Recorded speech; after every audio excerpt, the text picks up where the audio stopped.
মুর্শিদাবাদে মিলছে 1000 থেকে 1200 টাকা কেজি দরে ইলিশ মাছ। জামাই ষষ্ঠীর আগেই হঠাৎ করেই বাঙালিদের জন্য এসেছে সুখবর। কথায় আছে মাছে ভাতে বাঙালি, তবে পাতে যদি ইলিশ হয় তাহলে তো আর কোনো কথাই নেই। এই মরশুমে বাজারে পাওয়া যাচ্ছে সস্তা ইলিশ। এতটা কম দামে ইলিশ এবার বাজারে পাওয়া যাচ্ছে যে অনেকে এত কম হয়তো ইলিশ আগে কখনোই ক্রয় করেননি। 1000 টাকা কেজি ইলিশ, পদ্মার ইলিশ পাওয়া যাচ্ছে। জামাই ষষ্ঠীতে ঢুকবে।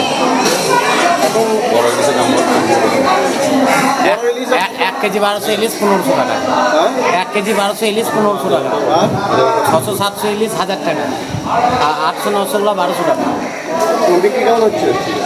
মোটামুটি চলছে বাজার। মুর্শিদাবাদ জেলার বিভিন্ন বাজারে মিলছে 1000 থেকে 1200 টাকা কেজি দরে ইলিশ। আর ইলিশ কিনতে ভিড় জমাচ্ছেন ক্রেতারা। জামাই ষষ্ঠীর আগে ইলিশ মিলতে খুশি ক্রেতারাও। মুর্শিদাবাদ জেলার বিভিন্ন বাজারে ইলিশ মাছের যোগান দেখা দিতে ক্রেতাদের ভিড় জমতে শুরু করেছে। ইলিশের গুঁড়ি আর পুবালি হাওয়ার দোসর হয়ে এসেছে ইলিশের জোয়ার। আর মৎস্যজীবীদের একাংশের দাবি, এই বছর আগের বারের তুলনায় ইলিশের যোগান বেড়েছে প্রায় 5 গুণ হতে চলেছে। এমনকি দুই বাংলাতেই বাজারগুলিতে দামও কমতে পারে ইলিশের। ইলিশ একটা আছে 15 পিসের মাছ, আপনার হচ্ছে যে 600 থেকে 700 গ্রাম, 1000 টাকা কেজি। একটা আছে 11 পিসের মাছ, সেটা হচ্ছে আপনার 1200 টাকা কেজি। বাঙালির ভাতের পাতে ইলিশ থাকলে আর কিছুই চায় না, তাই ইলিশ মাছ মিলছে এখন বাজারে।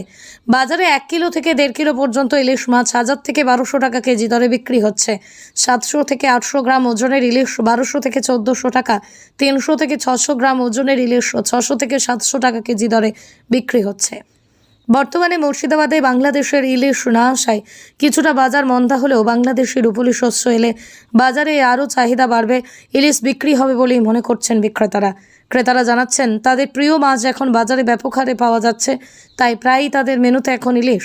তাই এখন শুধু ইলিশ আর ইলিশ খান। যদিও অন্য ক্রেতাদের দাবি মধ্যবিত্তের নাগালের বাইরে চলে এসেছে এই ইলিশের দাম। এখন মোটামুটি বর্ষা তো আছে, মোটামুটি ইলিশের চাহিদা কেমন? চাহিদা মোটামুটি খুব একটা চাহিদা নাই। জামাই ষষ্ঠীর আগে আসছে, জামাই ষষ্ঠীর আগে ইলিশ এক জোর ঢুকবে। মুর্শিদাবাদ থেকে কৌশিক অধিকারীর রিপোর্ট, লোকাল 18 বাংলা।